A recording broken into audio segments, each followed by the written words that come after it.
Assalamualaikum warahmatullahi wabarakatuh. Selamat malam dan salam sejahtera untuk kita semua. Teman-teman media, insan pers yang saya cintai dan banggakan, terima kasih telah berkenan menunggu kedatangan kami. Saya baru saja hadir di istana menghadap Bapak Presiden Prabowo Subianto. Kurang lebih kami berdialog selama kurang lebih 2 jam dan tentunya ada sejumlah hal yang bisa saya sampaikan pada kesempatan malam hari ini.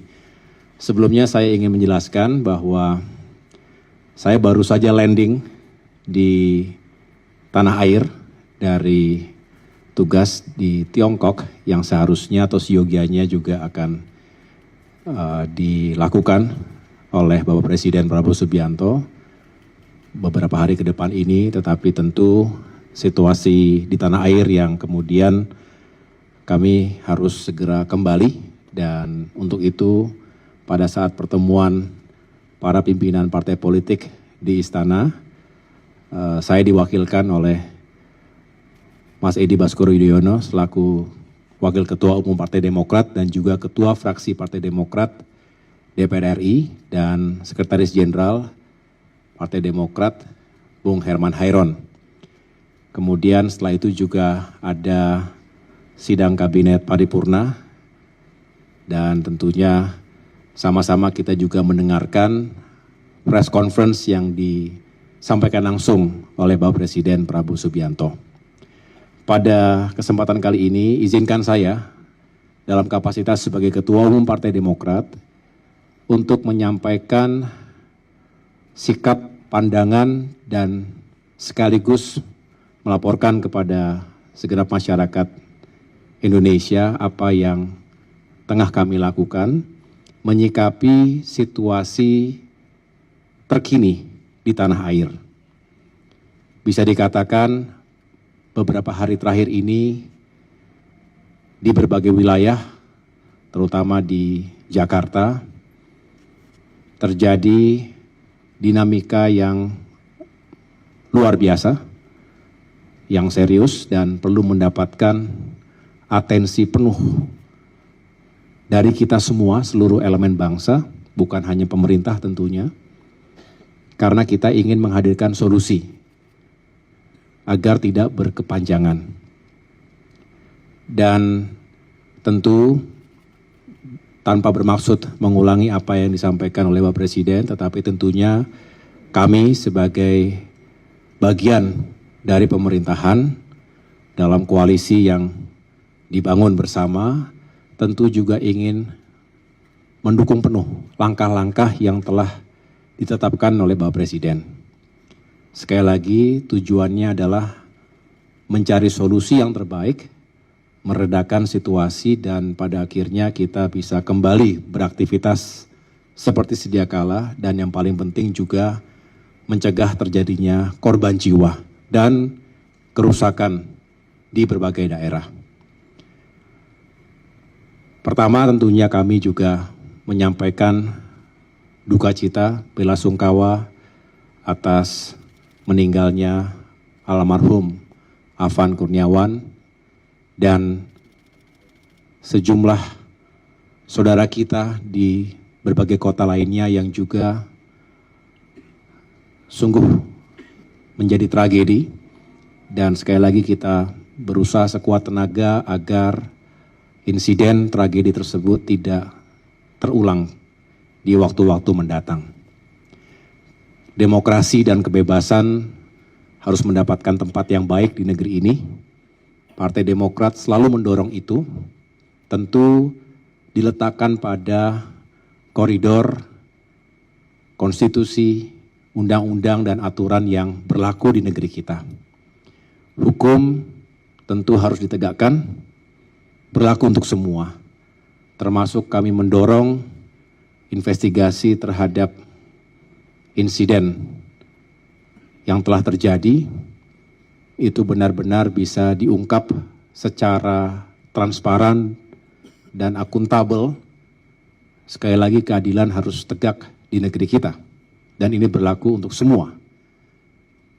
Kami juga tentu menunggu hasil investigasi yang dijalankan oleh Polri terhadap jajarannya, dan sekaligus juga menghimbau kepada siapapun untuk benar-benar kita menghormati dan mematuhi segala hukum, aturan yang berlaku di negeri kita.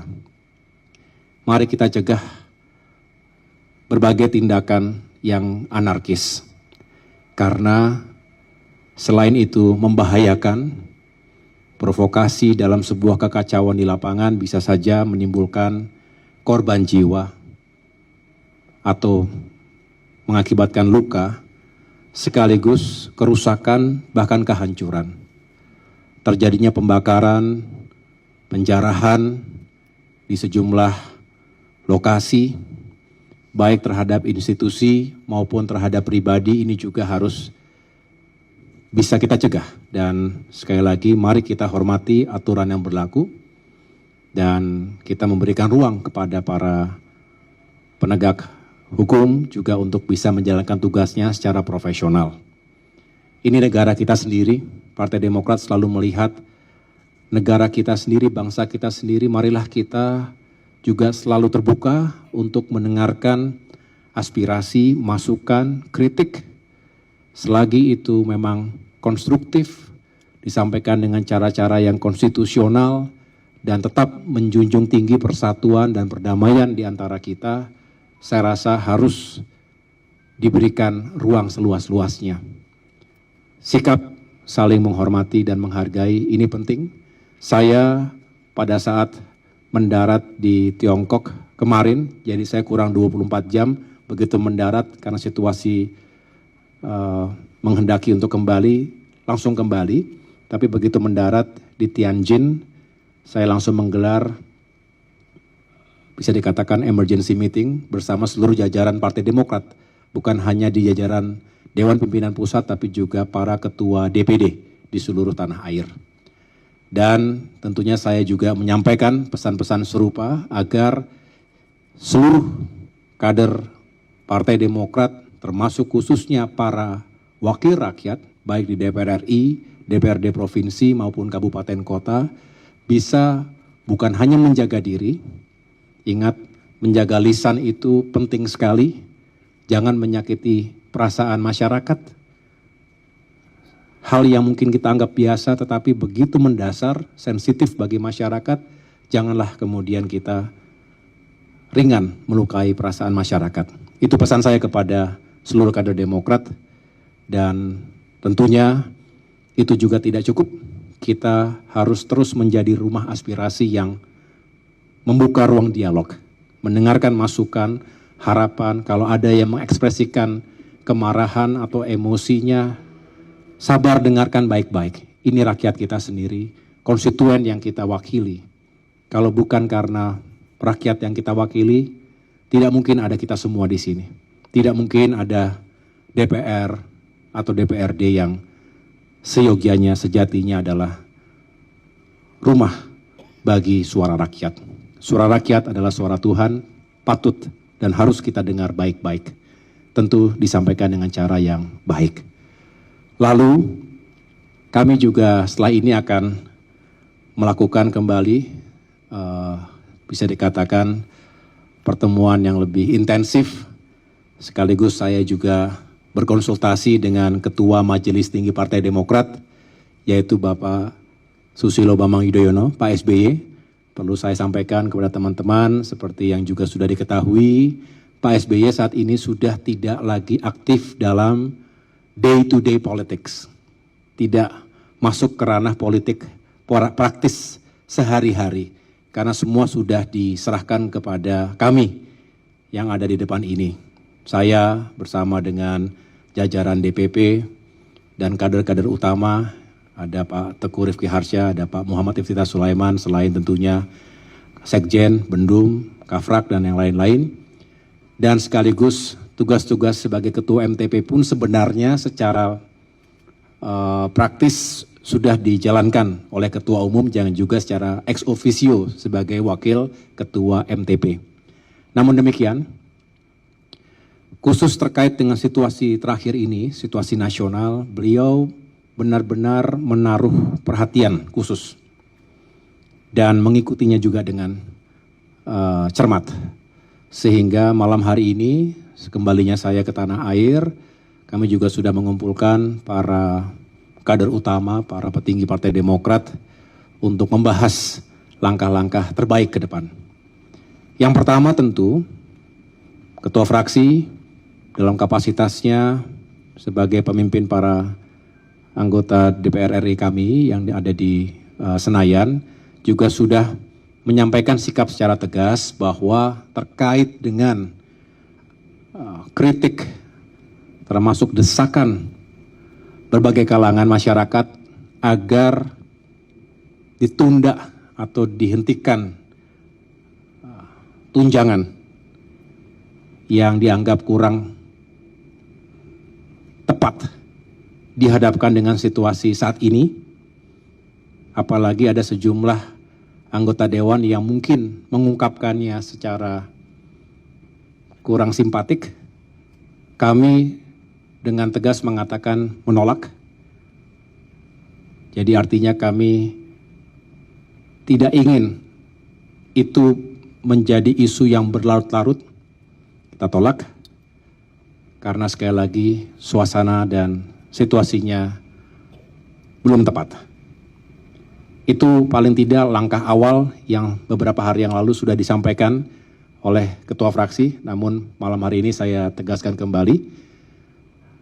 Namun yang lain-lain tentu membutuhkan solusi yang perlu dipikirkan secara komprehensif, karena urgensi dari situasi yang terjadi hari ini itu adalah kombinasi dari politik, hukum, keamanan, ekonomi, dan sosial. Dan banyak aspirasi masyarakat yang harus kami pahami dan kemudian carikan solusinya bersama. Kami juga tentu membangun hubungan dan komunikasi dengan partai-partai lainnya, dan semangatnya tentu sekali lagi mencari solusi bersama. Pada akhirnya kita ingin negara kita kembali teduh, damai, karena hanya dengan itu kita bisa kembali fokus pada pembangunan. Mari hentikan segala bentuk pengerusakan, pembakaran terhadap fasilitas-fasilitas umum, apalagi kemudian ada korban jiwa di situ.